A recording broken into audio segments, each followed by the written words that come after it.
Well, I just hit record. Wow. So. Wow. Okay, so we do 1, 2, 3 and then clap like professional podcasters. Yes. Okay. All right. Okay. Or maybe it's 3, 2, 1. Let's go 3, 2, 1. Okay. All right. 3, 2, 1. All right, that'll do. That was my worst clap ever. It's okay. It helps. So, what's up with you? What's new in your life? Not much. Oh, okay. I've got some back pain. Nice, right on. That's good. It's new. New, exciting, potentially. You know? Yeah, definitely. Who knows what this could develop into? Right. What strange disease will come from this back pain? If anything at all.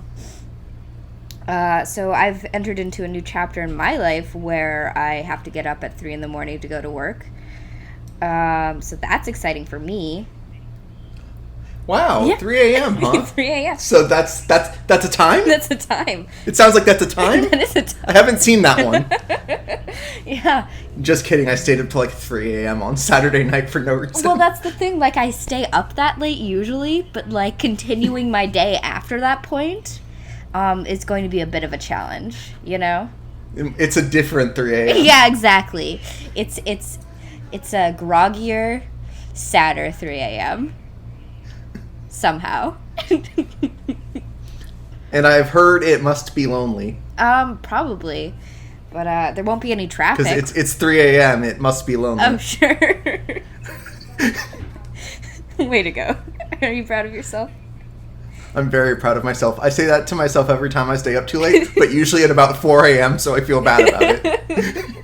For not remembering for about an hour. You should set an alarm on your phone.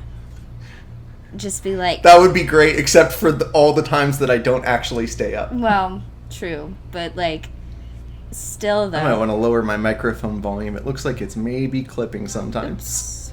I'll just turn it down a little bit. Okay. Cool. Okay.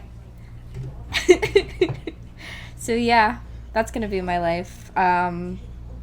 It's gonna be weird. I don't know.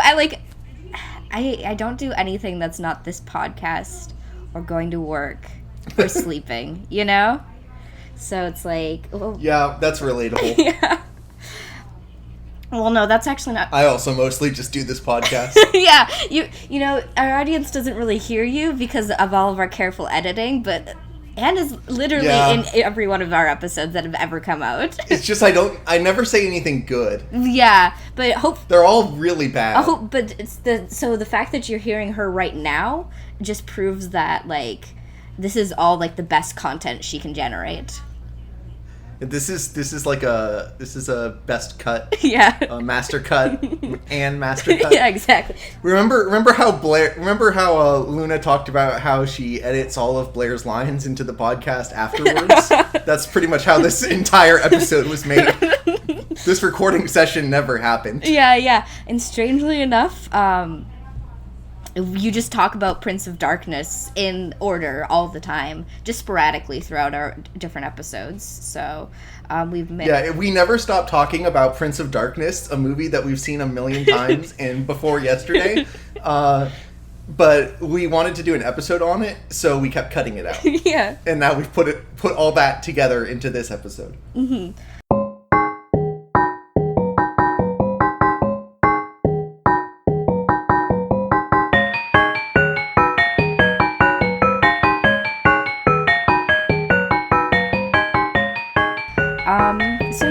Welcome to Fear Baiting, everyone. Your number one metaphysical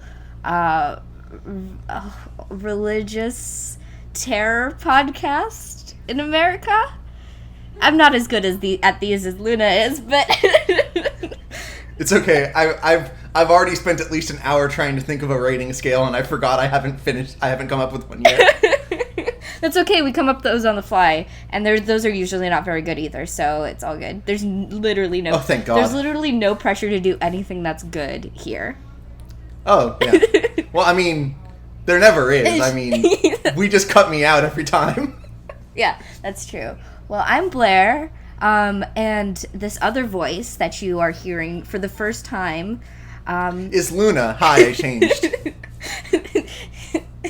No, it's a good friend of mine and Luna's who is actually being edited out of this podcast, much like Anne was previously. We're just mixing things up, you know? No, it's Anne. Hello, Anne. How are you today? Hi, Blair. It's me, Anne. Luna left. Luna's sick right now, so Anne is covering for her. So, yeah, so, like, we haven't had a guest on in a while, I'm realizing that right now, but what we usually like to do, and you should know, but just for our audience, we like to talk about their, like, relationship with horror movies and the genre of horror in general, so if you just want to talk about that briefly. Well, I really like horror, and I'm a coward, and that's pretty much how it's been my entire life. I walked out of The Mummy when it came out when I was 9 years old because of the scene where they mummified, they buried the priest with the scarabs at the very beginning. I walked out of that movie, and then later my family was like, "That movie was actually really funny and not scary," and I had to go back and watch it again later. Yeah. And since then, I've basically been like, oh yeah, I love horror, and then not actually watched any of it because I just like to think about it. Yeah, no, I respect that. So like, you're like a horror goth at heart, but you're just scaredy. I mean, pretty much. That's kind of yeah. Like I don't know if I don't think I've seen all of a Friday the 13th movie. That's okay. I think I've only seen the first one all the way through, so... No. Hold on. I don't think I've seen a Friday the 13th movie. Holy shit, now I'm just like... Because I was like... Next episode. Yeah, for real. Because, like, I've seen Halloween, and I've seen Nightmare on Elm Street, and those are two of the three really big slasher movies from olden times. But I've never seen a Friday the 13th. Well, I think I got too afraid of Nightmare on Elm Street from the Simpsons Treehouse of Horror. Oh, I love that. About it. That's kind of perfect. That's kind of perfectly you, honestly. Yeah, pretty much. Oh, shit. Man, did I love The Simpsons when I was a kid. Too much. I mean, I think a lot of people can say, like, a lot of, I don't know. There's a certain section of, like, disaffected youths that are now disaffected young adults who are really into The Simpsons, you know? So I think I saw a picture on Twitter. I think in the new episode, there's some sort of court case against Homer that ends with dogs becoming more important than people legally. And it was some, like, Dog Lives Matter thing. And I was like, is this really bad satire, or is this just like you're just pulling words out of a dictionary at random now because it's been 30 fucking years? Or like, I feel like that plot could be good if it didn't have, like, the Dog Lives Matter. Like, I would actually be like, I don't even know if it does. It's just the synopsis had the words "Dog Lives Matter more than people's," and it wasn't capitalized or anything, but those words were still in that order. So I'm like, interesting. Is it commentary? Is it like... Hopefully not. They wanted it to look like commentary, but not actually do anything interesting? Hopefully it's just weird absurdism. I hope Fingers crossed. So that's your weekly Simpsons update. We'll be doing that every week from now on. And we have been doing them every week in the past, so I hope everyone's taking notes, because there will be a... Yeah, so I hope you'll tune in next week to Spring Field Trip. Yeah. Because there will be a test at the end of when we stop doing fear baiting. So, yeah. Which will be when we run out of horror movies, which probably will be never. Yeah, because they keep making them. It's weird. They do. I mean, maybe one day they'll stop, but for now, like, it seems pretty consistently, yeah, they like to make them. Yeah, but, speaking of horror movies that have been made, and potentially will continue to be made, we watched one this week. One that Luna picked out. Another John Carpenter flick, Prince of Darkness. I picked this one out. Yeah. Oh, no. Did I call you Luna? Or did I call you Anne? Yes. Sorry. Yeah, you called me Luna. No. I was like, did Luna also pick this? Was I just like really on point? No, Anne picked this one out. Prince of Darkness. And I picked it because, one, I hadn't finished it. I had started watching it before, but I didn't finish it, and it seemed interesting. Mm-hmm. And two, apparently, John Carpenter has what he calls the Apocalypse Trilogy, which is The Thing, and then this movie, and then In the Mouth of Madness. Yeah. So you already did the other two. Yeah, exactly. I still don't especially see a thematic connection between them, besides, like, the world could end, I guess, in different ways. Yeah. Which is pretty common for horror movies. Yeah. I mean, I see a connection between this and The Thing, sort of, because they're like... You're right, because there was mention of aliens in this. Yeah. And it's like, they kind of have, like, science-y themes in them and stuff like that. But In the Mouth of Madness... Yeah, the problem is I don't remember In the Mouth of Madness, like, at all either. It's just... I remember he was on a bus one time and then things were blue or something. It's just straight absurdism. It's just straight... I want to rewatch that. It's just straight horror absurdism. Like, it rules, but it's also, like, it feels the most, like, dissonant from these three, you know? Yeah.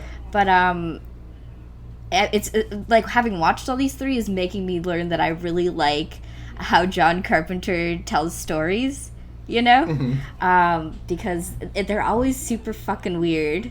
Like, honestly, this movie also had the pacing of The Thing. Yeah. Although it was faster paced at the end. Yeah. The Thing really did not pick up no matter how many people died. No. What was I gonna say? Shit. I feel like The Thing of the three is the most normal of these movies because it has the simplest plot, if you could imagine that. But, like, this one has an extremely, like, wildly complicated plot with a lot of things going on, but it's really fun. So let's get into it. Okay, we open on an old man who then immediately dies, so that's a body count right off the bat. That's what we like to see. He isn't murdered. He just dies in bed quietly, holding a box. Yeah, that's what we like to see. Like, just like quick and to the point. So he dies. Here's an old guy. He died. That's all you need to know about him. Yeah. There's like crosses all around, so we have like some sort of religious significance implied. And then a bunch of pictures of nuns, and I actually think that the convent / priory or whatever scenes were also shot at USC, by the way. Oh yeah, I recognized some of those corridors. So I was like, they just used it for everything, huh? So Anne lives in... Oh yeah, I should mention that they film it a bunch at USC for this movie, and I went there, and I lived in the neighborhood where some of the outside scenes were shot, and that's why I didn't finish this movie the first time. It's not that it freaked me out because I lived there; it's that I had to go see if I could find these places exactly, and I couldn't, so I just never got back to it. Yeah, that's the thing about watching movies with you sometimes. Like, we watched that one Linklater film with Keanu Reeves. Oh no, it was the rotoscoped one. Do you know what I'm talking about? Oh yeah. Scanner Darkly. Yeah, they drove through my town. Yeah, exactly. I had aerial maps and photographs of the places where they went, which is like a block from my high school. And I was like, check this out. They're driving one way on the freeway, and then based on this, they're driving the other way on the freeway. And that's what happens when you live in California, basically. Yeah. You never see stars, but sometimes when you're watching movies, you see home. Yeah, that rules though, kind of. I lost my shit when I saw it in theaters, because that's, like, literally where I was. I was where they were driving. Oh my god. You're just, like, pointing at the screen like, that's me! I'm there! It's much funnier when it's all rotoscoped like that, because, like, the signs aren't there, so I just sort of, like, I see a big purple rectangle, I'm like, that sign is outside!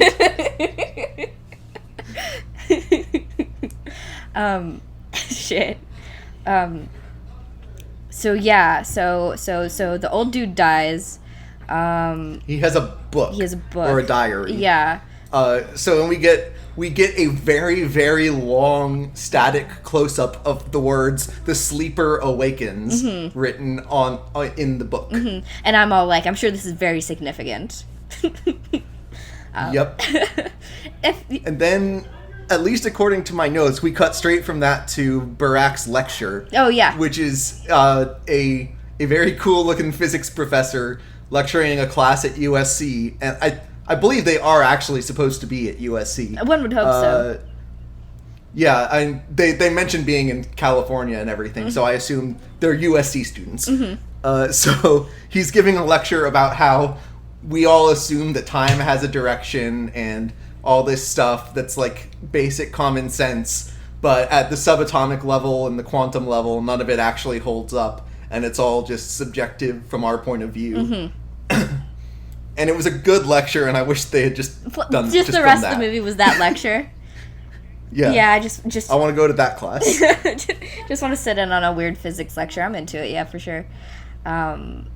So it's snippets of that, and then it's we cut back to the priest. Yeah. And he goes to the church for the first time. I think it was the box that the priest was holding when he died. There was the key was in it, and the book maybe. But anyway, it turns out that this key goes to this abandoned church that's also in LA, which honestly, given the timeline, is very weird. But that's where it is. And so there's just some shots of him walking around in there. I'm so glad you took notes, because we watched this last night. So I literally remember nothing. Yeah, I basically, at least every scene transition I made a note, I think. Yeah. Except ironically during the most interesting part of the movie, because, well, we'll get there, but nothing actually happens in the most interesting part of the movie. Everyone just kind of sits still for a really long time, and it's the best part of the movie. It's a good fucking movie, though.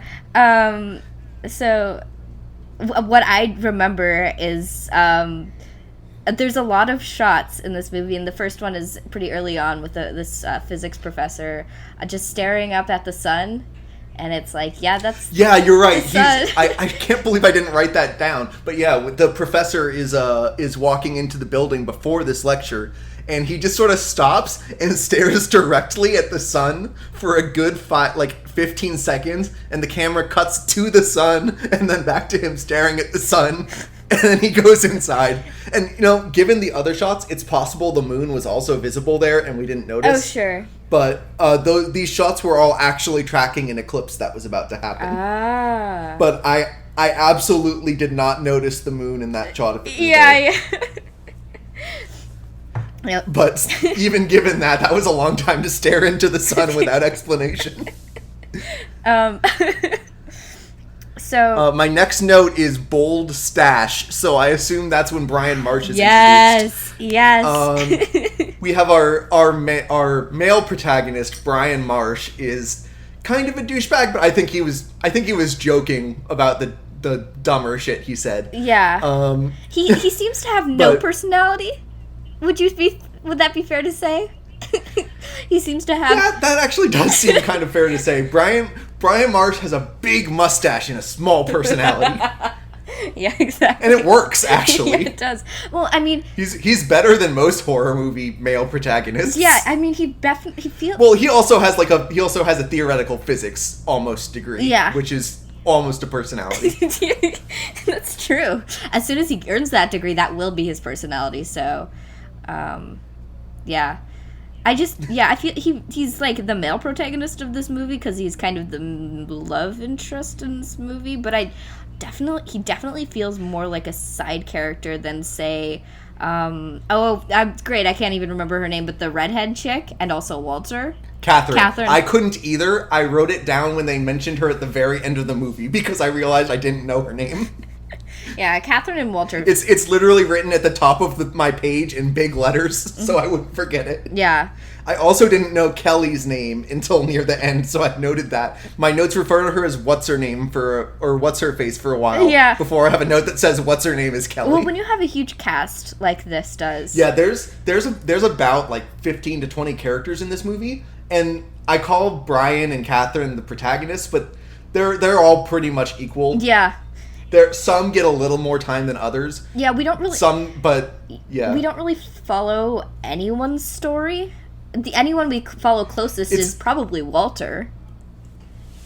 Yeah, Walter definitely stands out the most among the cast, but we'll get to that. Gay icon Walter. Okay, so Catherine and Brian. Please don't drag the name Brandon through the mud anymore. Trust me, as a former Brandon, there are no good characters named that ever in the history of media.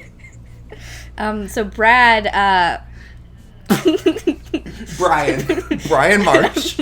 Bob goes and they like flirt with one another, and that's fun. And there's like immediately as soon as they started interacting, I was like, oh, they're gonna fuck. And I was like, I don't remember. I only watched about half of the movie, and then about one scene later they fucked, and I was like, oh, okay. Well, honestly, I'm glad it wasn't like the whole movie wasn't like sexual tension between them. Yeah, it was much better. Like, more movies should do this. Like, the guy and the girl see each other, and it's obvious that they're gonna fuck, so they just do. Yeah. And then we don't have to talk about it anymore. Exactly. To be honest... They just go to his house, over by my house, and they have sex. And then you think about that for a while. I don't even know whose house that was. It really wasn't established at all. No. I mean, so we're supposed to be connected to the relationship, but it just feels like we're supposed to be. I think even that's saying too much. I think he actually might have put that scene in there just so you wouldn't wonder later. Yeah, maybe. That actually seems like a perfectly valid decision to make. It's just they have sex now so you can stop talking about it. I'm into it. And then we really don't, like, later he's emotionally invested in her, but we don't have to, like, wonder, will they, won't they? It's like, they did. Mm-hmm. They did. It's cool. Mm-hmm. They like each other. Whatever. Mm-hmm. So, and then, so all these students get, like, told by their professor that... Well, hang on. First, Barack has the meeting with the priest. Oh, yeah, that's right. Where he tells him... Barack is the professor, and I do not know the priest's name at all. But Barack, or he tells Barack that he found, quote, an unusual physical phenomenon. Mm-hmm. Which I noted because that was... I mean, maybe he really didn't know what it was yet, but it seems like he had some idea, and that wasn't a very good way to describe it. It was a very neutral way to describe it in his defense. Yeah, because what it is essentially... I think we see it in the scene. It's like a weird green tube thing. Yeah, it's a big glass tube full of swirling, glowing green fluid. Either gas or liquid, it's not clear. Stuff. Actually, no, I think they do specifically say it's a... No, I'm thinking of something else. But it's a fluid of some kind, and it's swirling. Yeah. So that's all very ominous. And this is also when he mentions the Brotherhood of Sleep, mm-hmm. which is the order that dead priest from the very beginning belonged to. Mm-hmm. And apparently he was like the last one who knew the secret about this thing. Mm-hmm. So he just sort of left that diary and was like, someone please do something about this. And also there's a really cool shot where someone's watching something on TV, and the camera pulls back behind his TV, and there are just ants swarming all over the TV. Mm-hmm. And the same ants were earlier seen swarming outside the church. Yeah, there's a lot of like good bug motifs in this movie. Yeah, there are. Mm-hmm. So okay, now then we get to the part where Barack asks those students to come on a weekend thing with him. Yeah. Which is when we meet Walter. Yes, Walter. Who gets severely pissed about having to give up his weekend because he had weekend plans to go on some kind of date. To which someone responds, "Oh, what's his name?" Uh-huh. Mm-hmm. So and Walter obviously denies this, but But Walter's a gay If icon. it was just a one-off thing, it would be this is just a weird like joke or whatever. But it's literally like joked at that he's like maybe gay like throughout like several times throughout the rest of the movie, and I'm like, yeah, I think I know what's going on here. Everything about his character is designed to make him seem gay. Oh yeah, absolutely. Like he's. Yeah, no, definitely. Also, just so we can, just as a note for when it becomes relevant to a joke later, Walter is Asian. Yeah, he is. This movie has, for a horror movie, a pretty diverse cast, I would say. Well, especially for a horror movie that's about, like, physics students and, like, biologists with advanced degrees. Yeah. They have there's three or four, I think 4 women. I think it's half women at least, the students there. Yeah, the students are like half women. And there's also an ethnic mix and so on. And earlier in Brian and Catherine's conversation, he makes a comment about not seeing many about how women are never physicists, and she's like, that's sexist and you're an asshole. And he's like, that was a joke and I'm sorry, let's start over. Yeah, it's a good exchange. John Carpenter is woke. Yeah. Woke Bay John Carpenter. All women are queens, Brian. All women are physicists, John. All women are physicists. Yep, that checks out. That checks out as far as I'm concerned. Then I wrote, Brian has a whole mustache full of dumb, so I guess he must have said something. Yeah, probably. Then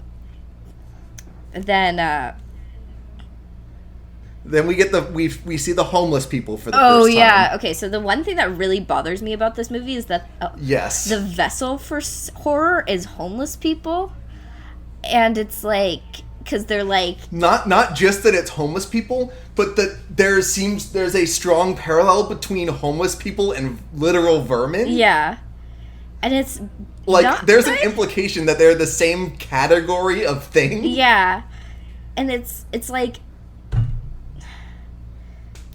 And it's not good. Yeah, it's not great. It's bad. Like I get the decision, but at the same time, it's still a bad decision. You know? Yeah. Like you probably could have communicated that in ways that didn't remove the humanity from literal human beings. Yeah. So this is just the first time, and we just see that one lady, and she's got like. I just wrote with ants. I don't remember if they were on her or what, but she's with a bunch of those ants that we've been seeing. And then, yeah, because like they walk out of an alleyway and shit like that, or something. Yeah, and then after this is as the students are going inside. I think they see her, and then after they go inside, we see that there's actually just like. There's like a ton of homeless people gathering around the church. Yeah, and they've been there since early in the Spooky morning. Homeless people. Yeah, just like staring. It's like okay. Then we meet Dr. Paul Leahy, which doesn't turn out to be that important. Yeah, he's just another character. I like his voice though for some reason. Yeah, he's got a strong voice. Way to go, Paul. And speaking of voices, we then see the homeless lady outside again, and she comes up to the priest and tells him in Satan's voice that it's wonderful what he's doing with the church while holding a cup full of maggots and ants. Yep. As one does. Which of course freaks the priest right out, and he runs inside. Yep. So there's a big period of time where like a lot of the students there, and I don't even think all of them are physicists. There's also biologists and chemists. I know for a fact. Yeah, and also I think some like linguists as well, because there was some translating happening. Oh, you're right. I don't remember her name, but the Asian woman is a linguist, and then Kelly, I think it's Kelly who's the mathematician. Yeah. So just a bunch of fucking nerds. nerding out. But no one really knows what the fuck is going on here because it's all in, like, the basement area. Yeah, the priest and Barak will not tell anyone what's going on, and they still haven't showed them the big swirly. Yeah, so everyone's just setting up and being like, but what are we supposed to be testing here? Like, what are we supposed to be looking for? You know, there's just, like... They're all very confused, and it's probably a pretty reasonable representation of how things would go if a physicist had to tell his students that they were there to investigate Satan. Yeah. Satan is what it turns out they're there to study. Satan is what's in the big green tube. Yeah. According to the books found with it. So that's all very exciting. Or no, actually, was it the son of Satan? Well... Oh no, no, he's Satan, and then they mention the father of Satan later. Yeah. Which is, yeah. I tried to, like... I have the window worms written down here. Oh, so I love at the this window point worms. in the movie, worms have just started appearing on the windows, like the third-story windows of the church. Yeah. And it's people are very creeped out, but probably not creeped out enough. Yeah. Okay, because there's just, like, a small section of worms, and if you're like that, honestly, if I saw that, I'd be like, well, that's weird. Wow, that's weird. Yeah. But I just kind of, like, I'm sure there's a rational explanation for this. But by the time that same window suddenly, in the last hour or two, has become covered in just worms, completely. That's when you have to go, well, that's not normal. Yeah, well, that's not... Who's throwing worms at my window? And how are they sticking, also? You know? Yeah, it looked like there was dirt around them as well. Yeah, so it's like, this is concerning. I should be doing something. Do you think this might have something to do with the Satan downstairs? Maybe, but you could never be too sure. I think it's Kelly downstairs bumps her arm, and that forms a bruise. Oh yeah, I didn't even write that down. That's kind of important. Yeah, but I mean, you probably didn't write it down because it didn't seem important. It didn't seem important at the time, no. But it becomes important. But yeah, Kelly bumps her arm on some machine, big equipment. Yeah, thing. And then they talk about how there's a book down there, the thing that tells them that it's supposedly Lucifer in the tube. Mm-hmm. And it's been like written directly over in different languages a whole bunch of times, and so they're like they're scanning it to try to like not only figure out what it says and then translate it, and then also translate that into a bunch of differential equations. And these are like this is a 2,000-year-old book full of differential equations that were invented sometime in like the last 100 years when this movie was made, I think. Mm-hmm, mm-hmm. Yeah, because Walter makes a comment about, like, wait, differential equations? We didn't invent those. We didn't have differential equations 2,000 years ago, and they're like, yeah, that's the point. Yeah. Yeah, that's the weird thing about this.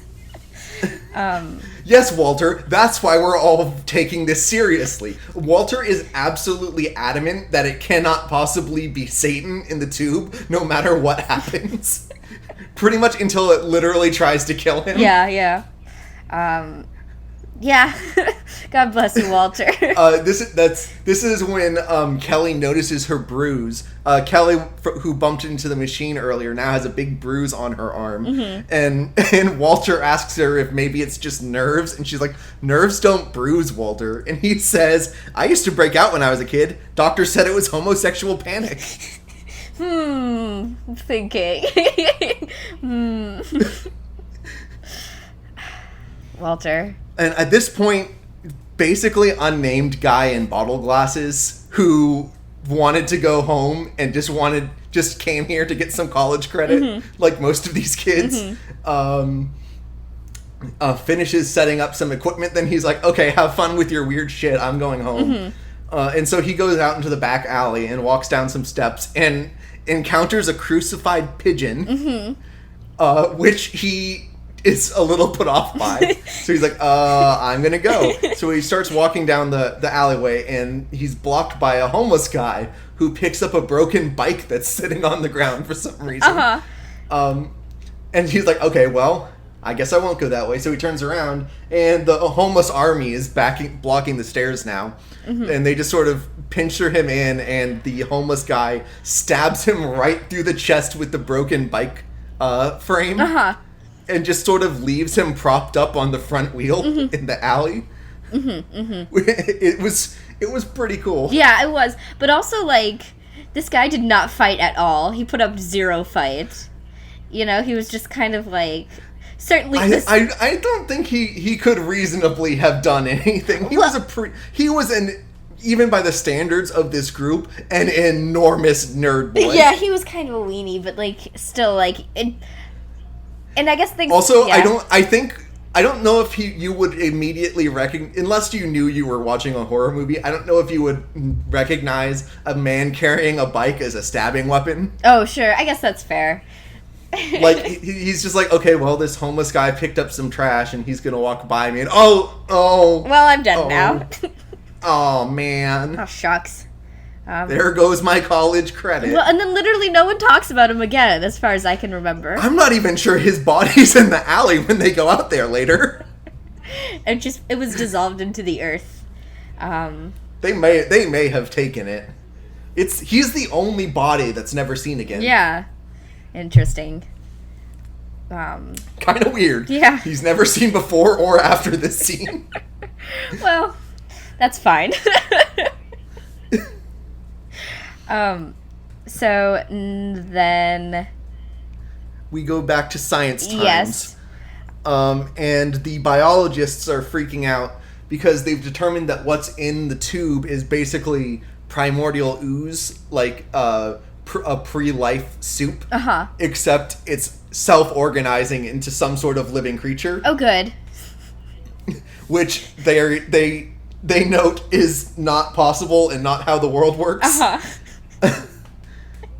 Which is one of the many times people keep telling them, like, we just had a whole lecture about how common sense doesn't mean anything. So, like, it's happening. Deal with it. We're all fighting Satan for college credit, and you just have to come to accept that. Yeah. They also determined that the tube itself is 7 million years old. Good. Which pretty handily rules out it being made by any sort of human ever. Right. And what they do not notice is that at the top of it, the fluid is actually escaping, and it's dripping up to the ceiling. Which is kind of dope. And at this point, they translate the part about... Oh, this is where it gets wild. This is where it gets wild. Yeah, this is where it gets wild. This is where they translate the part about the father of Satan, who came to Earth from space and was a big monstrous space alien with crazy powers. Except, and somehow they managed to banish him to, quote, the dark side. Yep. Which is not really explained, but also they note that they don't know what it's talking about, so it's not like a plot hole or anything. Yeah. They just legitimately don't understand what's happening. Yeah. I love how this movie is, like, kind of science fiction, but also metaphysical at the same time. It's, like... So I've been listening to, like, Oh No, Russ and Carrie, and they've been talking about, like, ufologists who kind of do the same thing, where it's, like, if you're in the ufologist community, you have, like, metaphysical tendencies as well as, like, weird science tendencies. And I don't know, just, like, it's fascinating how those two kind of link up with one another in these sort of ways. And that's the movie. The students in the movie very much do not have these tendencies. Yeah. They are very upset by all of these revelations that they are having difficulty disproving. And it continues on to say that Jesus was another kind of space alien that looked more humanoid that came to Earth to warn us about Satan 2,000 years ago, which doesn't really add up with 90% of what he said, according to the Bible, but okay. Sure, man. I mean, like, you know, things get mistranslated. Sometimes you want to warn the human beings about Satan, and then you end up being translated to be talking about adultery, and sometimes, you know, that's just how life works sometimes, you know. We're fallible creatures. There's a space alien and he's coming to get you. But what do you think about wives divorcing their husbands? Well, I mean, I personally, I'm not really for it. But what I'm here to talk about is Satan. Yeah, that means that... Tell us about taxes! Yeah, that leads me to believe, yeah, exactly. It was like a situation where, like, Jesus was all like, I have something very important to tell you, but he was, like, really passive as a person, so, like, everyone else kept asking him questions, and he just never got a word in edgewise.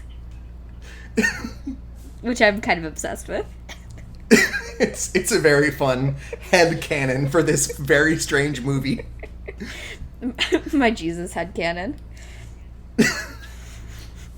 That was a whole thing in American Gods, huh? Yeah, yes it was. Okay, so at this point, I've now realized that I've completely forgotten this character until now. A woman who, I made fun of them for continuing to say this, but I've forgotten her name, so radiologist? Glasses? Uh-huh. I think her name might have been Susan. Okay. But yeah, I was so fixated on how they repeatedly used the exact wording, radiologist, glasses, to say who they were talking about, which they clearly just picked up from the last person to ask them, because none of them know who she is, apparently. Anyway, so the woman we will call Susan goes downstairs to the tube for some reason, mm-hmm. and she is the first one to notice that there is a big pool of green fluid on the ceiling, mm-hmm. which then sprays a big old stream of it right down her throat. Yeah. Yeah, it's, like, not great. Because she, like, gags. Oh, no, her name is Susan. I wrote down the words, "Where's Susan?" here. Good. Well, I'm glad we sleuthed that one out. Yeah, she, like, writhes and gags, and it's not great. So... Yeah, she basically dies. Yeah, in a manner of speaking. It's not really important whether she did or didn't, because we know that whether they were dead before or not, they can come back, mm-hmm. Which is what's going to happen with her. Which, as I said, that glasses boy is the only one who does not get back up after dying. Yeah. I think all the others get the fluid sprayed in them, mm-hmm. though. I think you're right. And this is where the priest has his big breakdown. Yep. He's so fucking angry because basically the church 2,000 years ago knew this. Oh no, actually this does kind of explain the Bible thing, especially since the Bible was heavily edited later. Mm-hmm. They talk about how the church totally knew all the stuff that Jesus from space came to talk about, mm-hmm. but they decided that, like, the technology was so far beyond humanity, and there was just like, we can't explain this, we don't even understand this. So they made the decision to come up with the idea of, like, good and evil, mm-hmm. which sort of erases the last 6,000 years of theology. Right. But anyway, according to this movie, the Catholic Church basically invented the idea of good and evil as spiritual concepts, when in reality they are physical entities. Mm-hmm. Yep. Way to go.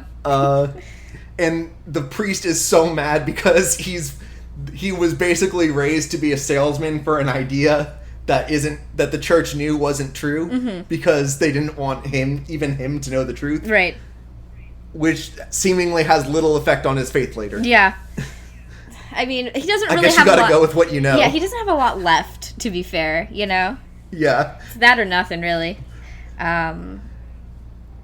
So this is when Brian pulls Barack aside and shows him a little seismometer that I guess must have been hooked up to the tube to see if it moved. Uh-huh. And there's a bunch of little pulses that Brian somehow interprets as it directing a focused stream of energy, which clearly was the stream of fluid that it sprayed at Susan. Yeah.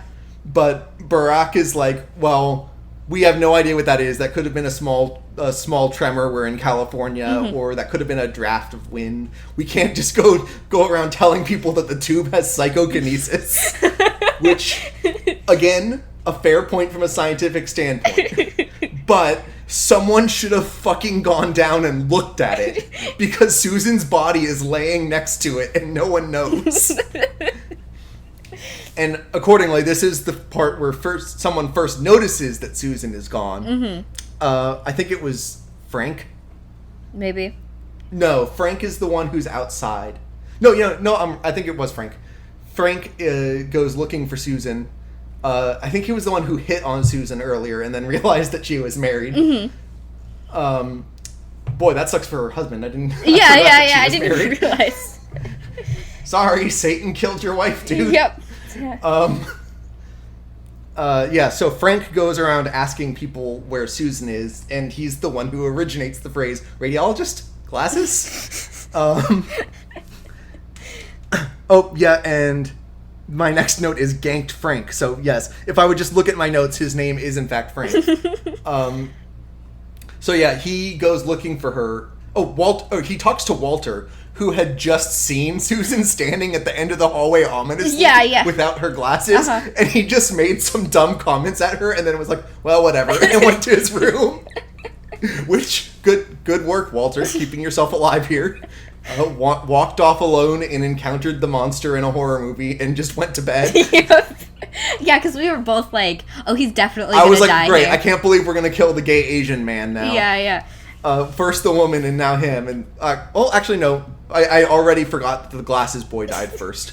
But no, Walter's fine. Yeah. Frank comes up and Walter's like, oh yeah, she's right at the end of the hallway. And he's like, no, she's not. It's like, well, maybe she walked away, dude. So Frank concedes that this is a valid point and goes to look for her. And he keeps seeing her at the ends of hallways, and then she walks away. So he follows her until he finally makes his way downstairs to where the tube is, and he's just like looking around. And he's like, "What's going on here?" And she comes up behind him and breaks his neck. Yep. And then lays him down, and the puddle sprays another stream of liquid into Frank's mouth. Mm-hmm.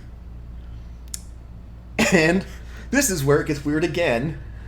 This is the dream broadcast. Oh, I love this so much. It makes... Do you want to talk about the dream broadcast? I do. It's like... So, like, it's... We get this, like... It looks like someone's filming a TV. And it's got, like, this voiceover that's, like, weirdly, like, tinny and metallic, saying, like, this is not a dream. We're trying to reach you, and this is the way we can. We come from the year... Well, it keeps getting cut off until the end-ish of the movie, but it's, like, 1999, 1999. And we're trying to communicate something, and we see this, like, this ominous black figure, like it's the front of a church, I'm pretty sure, and this ominous black figure. It's the front of the church. Yeah, you can see the Goddard Church sign. Yeah. And this ominous black, like, cloaked figure is coming out of the doorway, and then it just cuts, like, whenever anyone wakes up, and it's always really suddenly, and it's like, this is so cool. It's just like such a really neat little, like, extremely eerie concept. Like, because it's so... They eventually talk about this, and apparently the Brotherhood of Sleep is called that partly because they call Satan the Sleeper, and partly because anyone in the vicinity of Satan receives that broadcast whenever they go to sleep. Mm-hmm. Mm-hmm. So they... once they... let's see. Okay, no, some stuff happens before the tachyons. Mm-hmm. This is when Kelly's bruise forms the astrologist's staff sigil. Yep. Right in the middle, and no one sees anything significant about this. Yep. Though they have already seen that sigil in the book under a warning that Satan will choose one of them. Yep. So everyone's doing really well right now, basically. Just doing a really good job. And I didn't write down when this happened, but at this point, or right before this, Susan corners, I don't know her name, the Asian woman who was the linguist, or she's taking a nap. If she gets the same dream broadcast, but she wakes up and Susan is on top of her in the bed, and she's just like, can I help you? Yeah. And then Susan sprays a stream of the fluid from her mouth into the other woman's. Yep. Converting her into another one, I guess. Yep. And so we then get a scene where Calder, who is the black guy, finds her typing, and he's like, hey, are you okay? Because, like, some weird shit's what's happening, and we're going to have a meeting in the lab, and hey, Why aren't you looking at me? Yeah. No. So he goes over to her, and she's been typing on her computer like she's been doing the whole movie. Yeah. But he sees that she's just typing the words "I live" over and over and over again. Yeah, not even looking at the screen or anything, just like...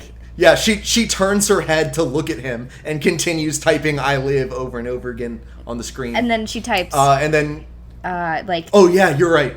Something like... You will not... The Holy Ghost will... You will not be saved by the Holy Ghost. You will not be saved by the god plutonium. Mm-hmm. In fact, you will not be saved. Yeah.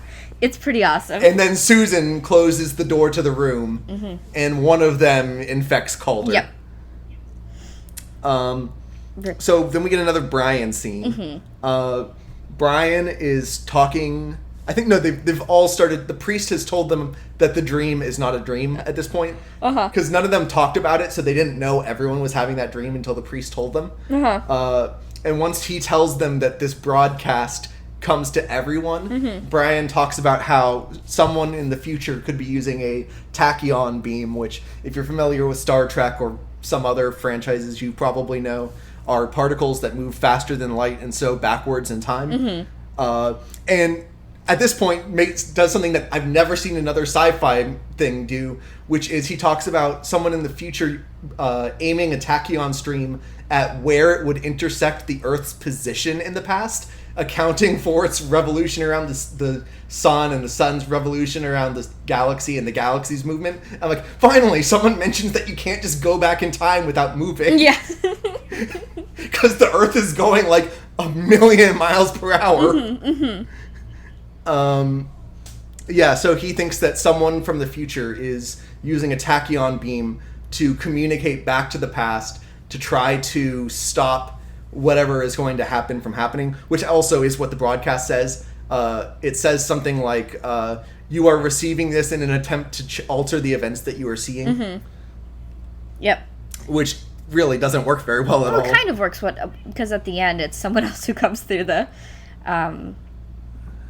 church door, but it doesn't really, at the very end of the movie. So where were we? Wyndham. Wyndham goes outside mm-hmm. and gets stabbed by the homeless lady. Oh no, actually he's outside and he's I think he's leaving or just getting mm-hmm. a smoke or something. Mm-hmm. Oh no, he's outside with Calder and someone else at first. And they're all talking about how it's weird in there. And mm-hmm. Then Calder and the other guy are like, we're going to go back in because this seems kind of important. And Wyndham's like, mm-hmm. okay, I'm not. So they leave, and Wyndham's out there. And suddenly he notices that, 20 homeless people have lined up at the far side of mm-hmm. the parking lot. And so he's looking mm-hmm. at them. And then suddenly... a swarm of beetles are around his feet and crawling up his leg and onto his face. Yep. And he's like, oh shit. And while he's dealing with that, a homeless lady runs 50 feet across the parking lot on camera, holding half of a pruning shears, and just ganks him repeatedly. Yep. That may actually have been why I wrote down ganked Frank, given that I just said ganked, but that was Wyndham, not Frank. Yeah. Well, but I definitely had them confused earlier in the movie. He may have died before Frank. Who can know now? No one. Who there knows? Is no record. Who could possibly know? Yeah. Right. So that happened a while ago, before the tachyon beam thing. Yeah. But it's important to establish anyway, because he shows up again. Again, right after the tachyon beam thing. Mm-hmm. So at this point, my note says, hello? Yeah, this part is so cool actually, because so we see him outside and it's pitch black except for him, which is illuminated, but nothing else is outside. And he looks like shit, first of all, but he talks in this really mechanical voice. Yeah, it's echoey and tinny, but not like the broadcast, but it's like he's yelling through a tin can or something. Yeah. Or he's literally made of metal or whatever. Yeah. So it's just extremely eerie, and he says, I don't remember what he says, but it's all very ominous. I didn't write down anything he says besides hello. Yeah, because he says it a whole bunch. He keeps saying hello, and they're like, what the hell? And then then they all gather around the window and they start to notice that Frank is very clearly dead and been stabbed to death. Or Wyndham has been stabbed to death. And they're like, what the fuck? And so then his hand falls off. And then his head falls off. And beetles start swarming all over him. And it's clear that his body is being eaten while he's talking to them. And so it just starts collapsing into like a pile of limbs that gets swarmed over by beetles. And it's really rad. Yeah, it's rules. Then we get to the next coolest sort of death scene. Calder was turned already into one of the things. I don't know what you want to call them. Satan's puppet things. But he wasn't killed like most of the others were.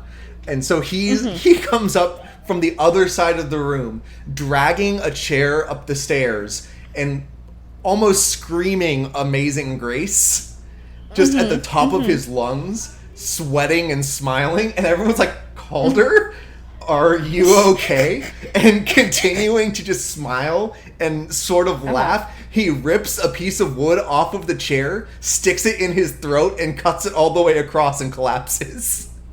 Yep.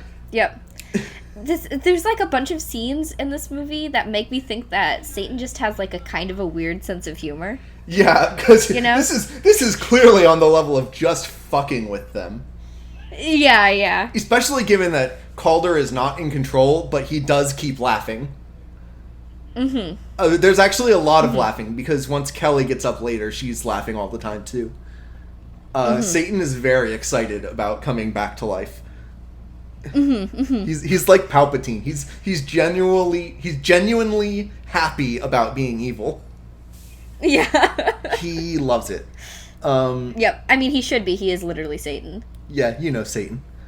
Yeah. So at this point, we see Kelly, who had gone to bed earlier because she wasn't feeling well, which no one connected to the weird sigil and bruise that was on her arm. And while Calder was actually just distracting them, both Wyndham and Calder were being very loud and horrifying in order to keep their attention, because Susan and the other woman have been dragging the Satan tube into the room where Kelly is sleeping, which is on the same floor that everyone else is in.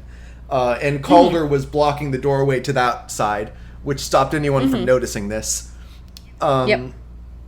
So the tube has started to unseal itself. They noted earlier that it appeared only able to open from the inside, which is creepy. And I still don't quite understand who put him in the tube. It wasn't really very clear, but I think it was his father put him in the tube so that when he lost, Satan would come back later to get him. So Satan's father buried him in the tube.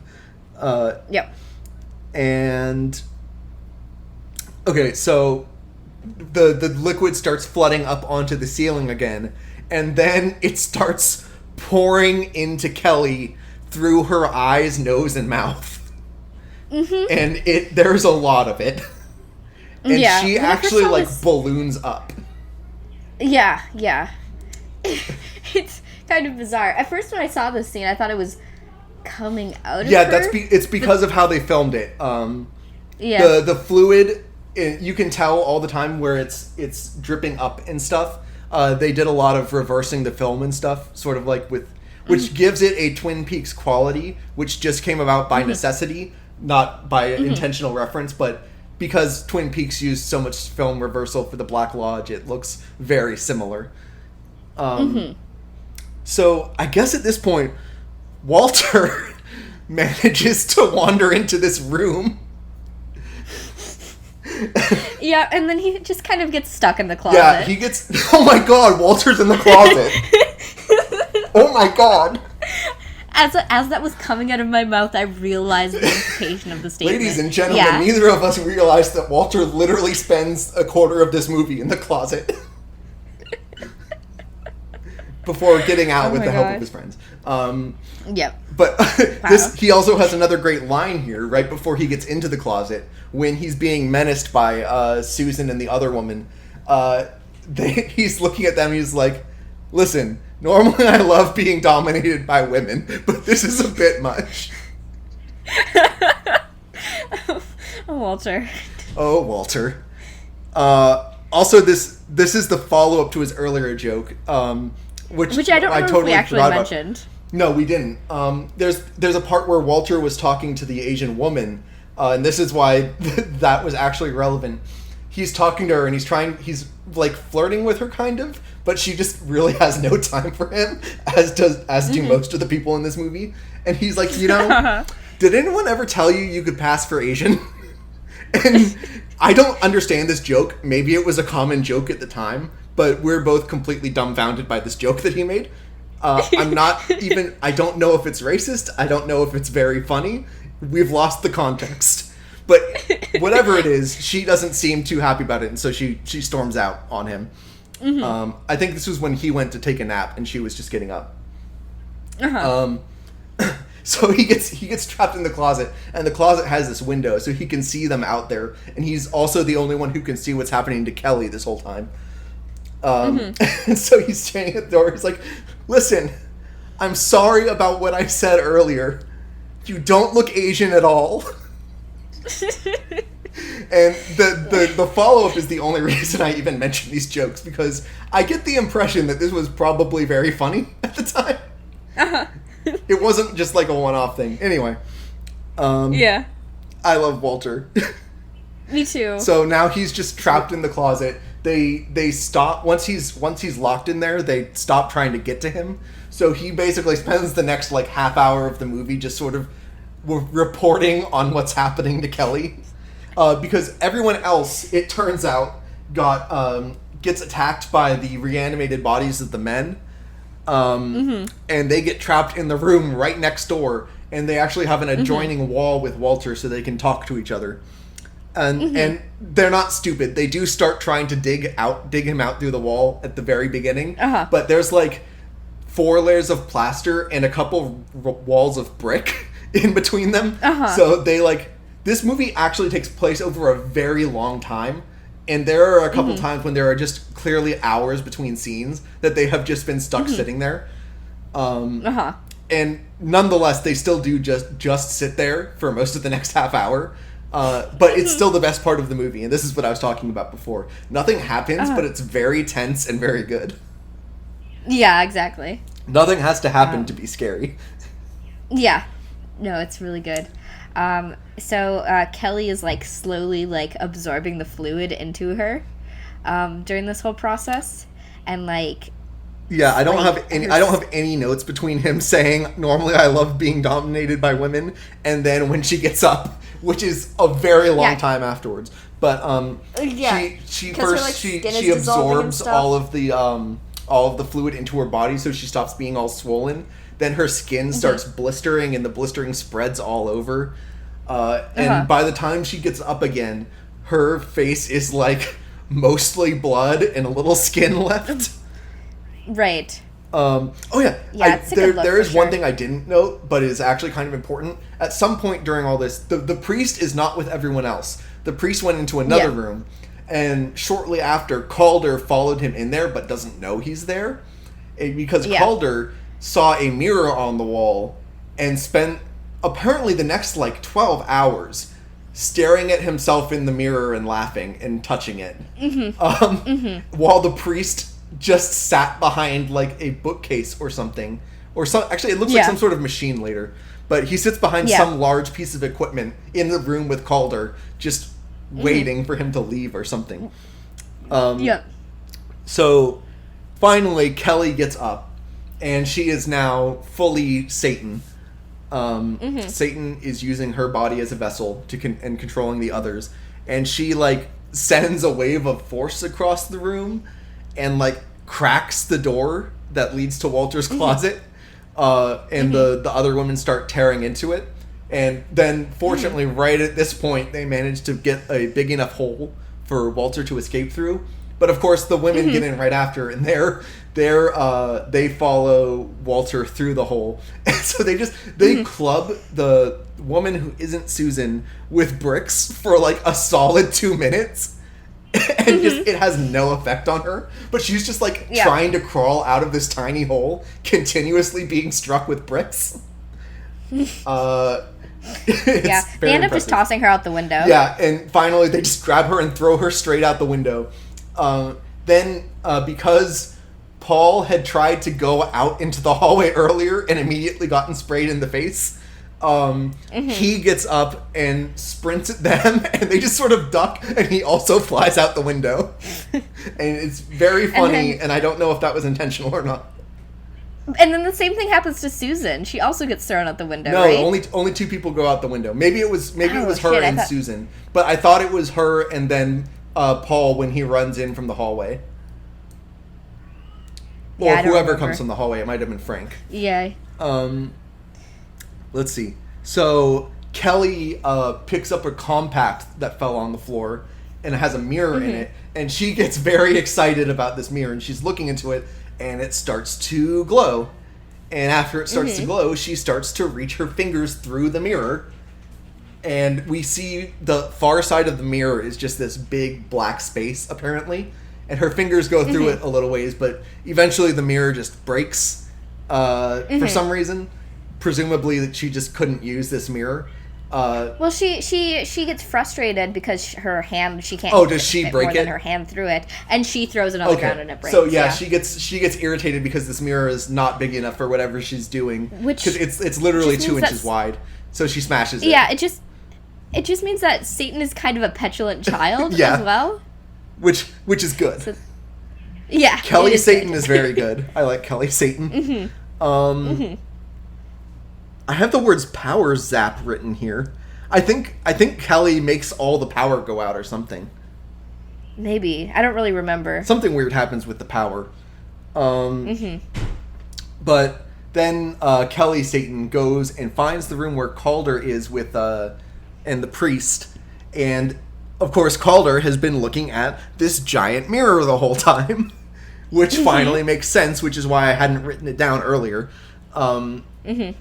And so the whole mirror, which is it's a person-sized mirror, full length and also like 3 feet across.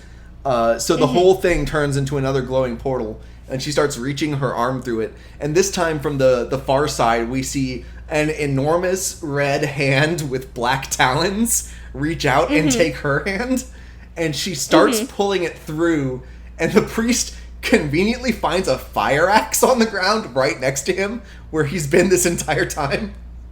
Which, whatever, I guess. There were some other tools lying around with it. But anyway, he grabs this very nice looking fire axe and just runs out and lops her arm straight off, screaming Latin prayers at her. And so her arm comes off and goes... That works about as well as you would expect. Yeah. Well, I mean, he cuts off her arm. It works. Yeah. He may, in fact, presumably if he hadn't done that, everyone probably dies. Yeah. So that delays Satan's father coming through. But then she immediately slurps out a new arm like Piccolo in Dragon Ball Z. That was my immediate reaction. It is the exact same effect. It slurps out. Like a reverse Animorph. Yep. Like someone extruding spaghetti. Yep. Spaghetti arm. So now she throws the priest back and then pins him to the wall with that big old bookcase or whatever he was hiding behind, so he can't get at her again. And she's about to bring the father through, and Catherine... I don't remember how this happened. Catherine, who was with Brian before, ends up in the doorway at the hallway, and she's just like looking around at like all the shit that's going on at the same time. Everyone is fighting everyone. There's bodies. The priest is trapped. Calder is doing something. And then there's Kelly in the mirror. So Catherine has a crisis for a while, trying to figure out what she needs to do. And finally she does the very heroic thing and runs through the doorway and just tackles Kelly through the mirror, going with her, which closes the portal and seals her, Satan, and Satan's father back in the dark side. And then the priest throws the axe. No, is it the priest or the professor? I think No, the professor was still trapped, or the priest was still trapped. So Yeah, so Barack, the I professor think, grabs the axe. smashes the mirror. At which point, like, all the puppets start freaking out and then collapse and die. Yep. And then, so that's movie, essentially, but then there's one last we see all the puppets laying on the ground, and there's, like, smoke coming out of their mouths, which I guess is, like, the fluid evaporating or something. But, yeah, and then we get Brian, who arrives at the scene just after Catherine jumps through, and so Brian is sad now. Yeah. You know, I was watching this and I was like, there could have been a better way. You could have, if you just pushed Kelly Satan through the thing and not dove in yourself, that could have been just as effective, I feel. But I mean, I guess there also has to be a grand sacrifice. I mean, not narrative, not like it within the context of the rules of the movie, but just like narratively, I guess. Yeah. But narratively, someone has to die to win, I guess. And Brian has to be sad. Yeah. Then we get the very irritating last scene. The first part of it is good. Brian goes home, and he has the dream again. He's still getting the dream from the future, only this time it doesn't cut out at all. You sees the whole thing, and I need to check what year this movie was made for this scene to actually make sense. Hold on.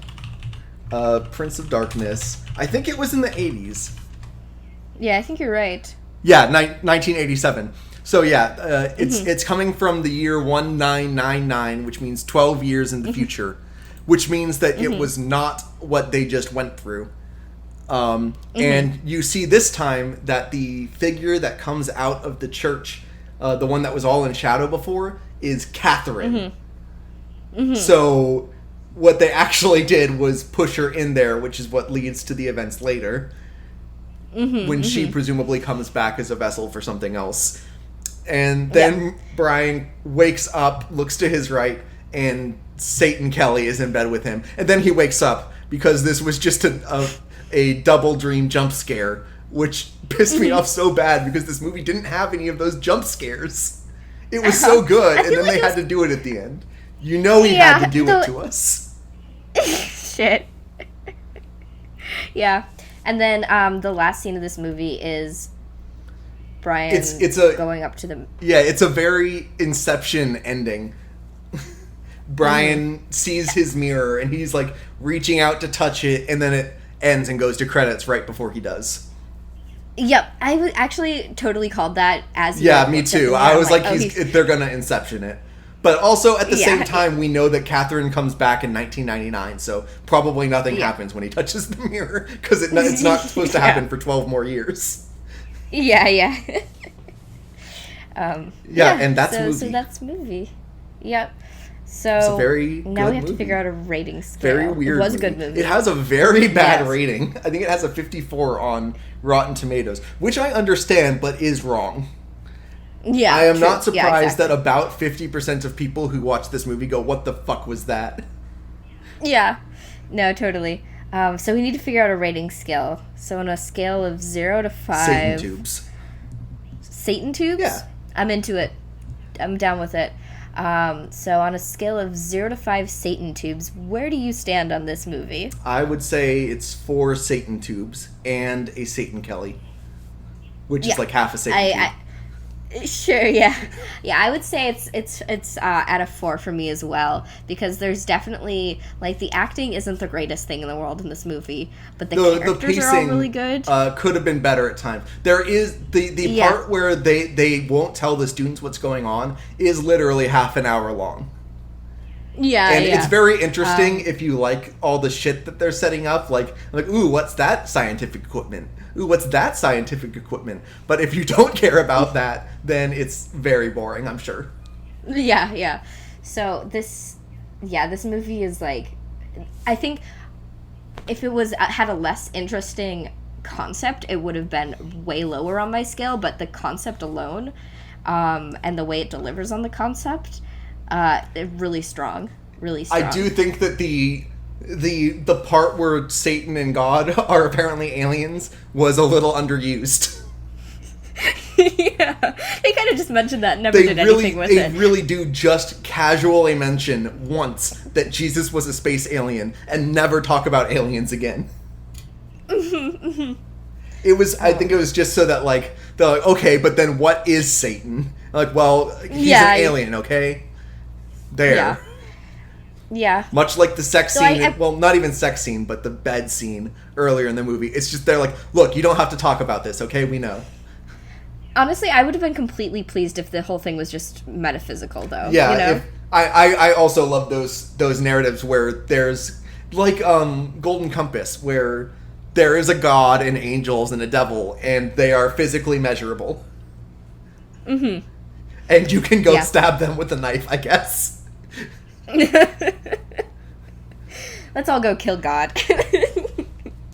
We didn't talk about the part where they mentioned, because I couldn't quite process what they were saying, but when they were talking about antiparticles and the anti-god, because I didn't get what they meant. Like, were they saying that God isn't in this world, he's in the other one, or I don't know.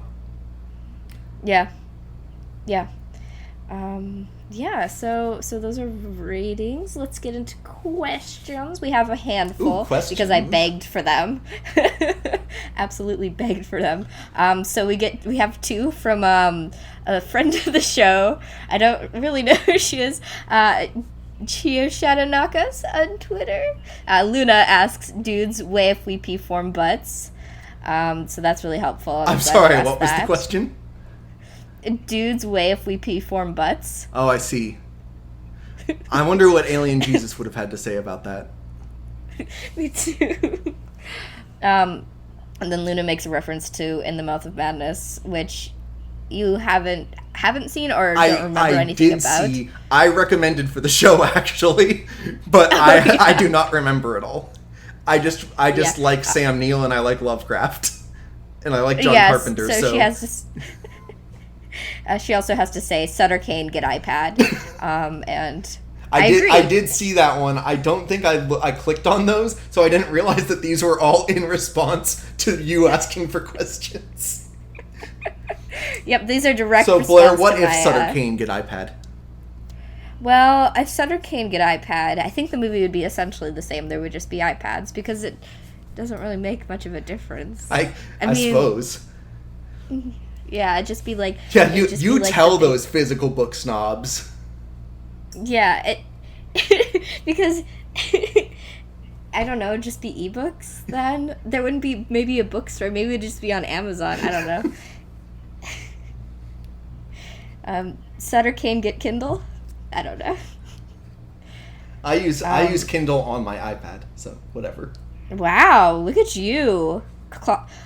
Cross-platform drifting. Shit. And then, another user, Jasmine Marsh, at Pidmon on Twitter, asks two questions, one relevant to the movie and the other one not, but I think... Any relation to Brian Marsh? I don't think so. Probably not. She asks, how do you unplug from media when you're having a bad time? A. And B, what is your fave alternate universe of, like AU of Lucifer? So for the first one, for the first question, I sort of mentioned this on Tumblr a little while ago. I made my own version of that Color Clock website. Sure. When things are bad on the internet, which is a lot, I don't close my browser. I can't do that. I have 14 tabs at least open at all times, and one of them is always the Color Clock. So I just put that monitor on the Color Clock, and I open a book or play a console game on the other one, so I can't look at the internet. Yeah. I usually just don't because y'all I'm not very good coping? at making decisions. No. No. Who copes? Anyone in this thread cope? Yeah, and yeah. I mean, Anne's advice is probably better than mine. So for the second question, I'm kind of failing to think of any, to be honest. Let's see. Like, there's versions definitely of Satan. some good Lucifer AUs. I'm just trying There to think definitely are. trying to think of ones that I Well, really like. I mean, I is the one do in Good Omens like good? Good Omens. Yeah, that's what I was thinking. I'm like, it's been a grip since I've read Good Omens, but I remember enjoying it, so probably any Lucifer in that book I probably also really enjoyed. Lucifer doesn't, that's why I don't want to say that one, is Lucifer doesn't super appear in that one. You mostly that's just what I see was Crowley, thinking. but from Crowley you can infer what Lucifer is like, which is just a dude doing his job. He's not really capable of cruelty or anything. It's just like his thing is to make bad things happen. And like sometimes people do things and he's like, holy fuck, that's terrible. Yeah. Wow, I could have never thought of that. Yeah. Because he's not like a human, he's just like a machine made to do bad things. Yeah, exactly. Which is an interesting one. I feel like there's another another like actually technological Lucifer one that I like, but I can't think of it. I may be thinking of the fan-made World of Darkness book that I can't remember the name of, but there's one where God, angels, and Satan are all like computer programs of some sort. Oh, interesting. But I don't remember any of the details, and that one might actually be bad, so don't consider it a recommendation. It's just I think I might be thinking of that one. It's a neat concept, at least. It is a neat concept. All right. And then we have a question from What is Cosplay on Twitter, asking, is Lucifer a bottom? Yes or no? Power bottom. Power bot. For sure. For sure. Kelly's entire attitude as Satan just screams power bottom. Yeah. No, absolutely. And also a brat, too. Yes, That also... definitely. Lucifer is such a brat in the movie. The absolute pettiness of using Calder's suicide as a distraction, while screaming a church hymn at the top of his lungs. It's so good. Yeah, it is. Yeah, it is extremely good. I feel like that's probably one of those things where, like, if you don't think about the movie, like, that scene just seems weird. Because, like, you have to piece together that was a distraction and stuff. That's not explicit or anything.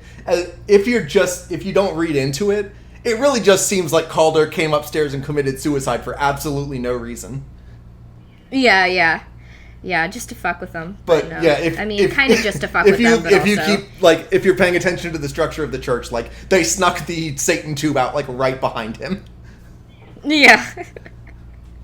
I think that's another reason that people maybe don't like the movie so much.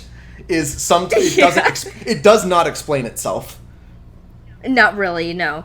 I mean, but for good reason, because nobody else knows what the fuck is going on. Yeah, and certainly the protagonists are in the same spot. Like I didn't write down half of the important things because I didn't realize why they happened until later.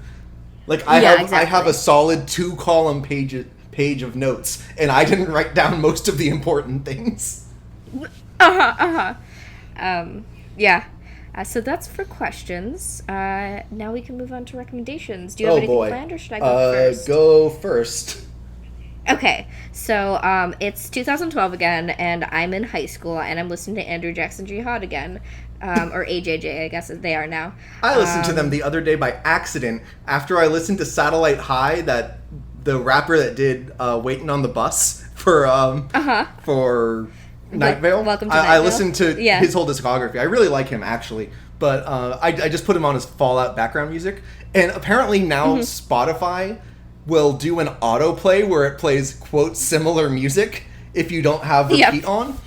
And it went to an AJJ song. I was really confused for a while. I was like, I don't remember this track. Yeah, so I've been listening to AJJ again, and my recommendation this week is definitely one of their older albums. I think it's from 2011. It's Can't Maintain. It fucking bops. Just travel back in time with me to high school, and let's all just, like, jam out to AJJ. Okay, I haven't been on the show, and I don't think that anyone who has been watches it. So I'm going to go ahead and suggest The Expanse, or the book series that goes with it, which starts with Leviathan Awakes. The Expanse is a show that's on Sci-Fi. It is a hard sci-fi space show, and it is like one of the best shows I've ever seen in my life. It has incredibly good characters, a great plot. It's really weird. There's a whole like Creole language that they invented for the show that's just amazing, and I'm obsessed with it. But yeah, it's just a really good movie, and both of those are wrong. Show. It's a really good show. And there is definitely some what's the word? It's sci-fi eldritch horror.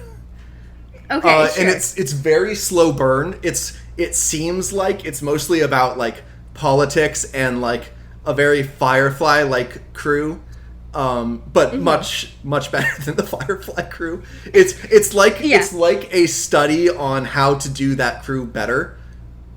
Especially the Jane Cobb equivalent is just like the best character in media, and it makes me cry. Nice. Nice.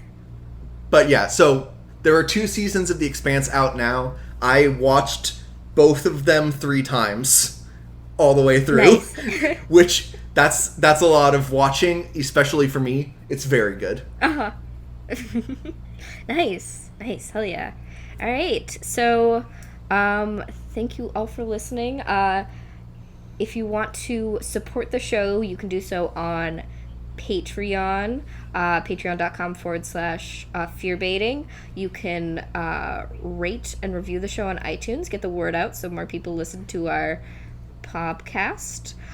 If you want to find me on the internets, you can do so at Blair Kitsch on Twitter or bramblepelt.tumblr.com. Do you have anything you want to plug, Anne? You can find me at Ann_Gremlin on Tumblr, and I regret that that discrepancy. But I don't really have any other projects to plug. I work for DreamWorks. Go see a DreamWorks. Right on. I'm your other Trolls mutual. Go see the movie Trolls. I was actually playing in my apartment the other day, but I think I had to do something else, so I didn't actually get to sit down and watch it. But now I know that we own the DVD for Trolls, so I will watch it at some point. You should watch Trolls. It's a very good movie. Luca wasn't lying. Yep. So, yeah, thank you, everyone, for listening. I'm Blair. I'm Anne. And remember? You can put a fucked up guy anywhere. Woo! Someone who actually knows our side out. Outro music. This is where the outro music plays.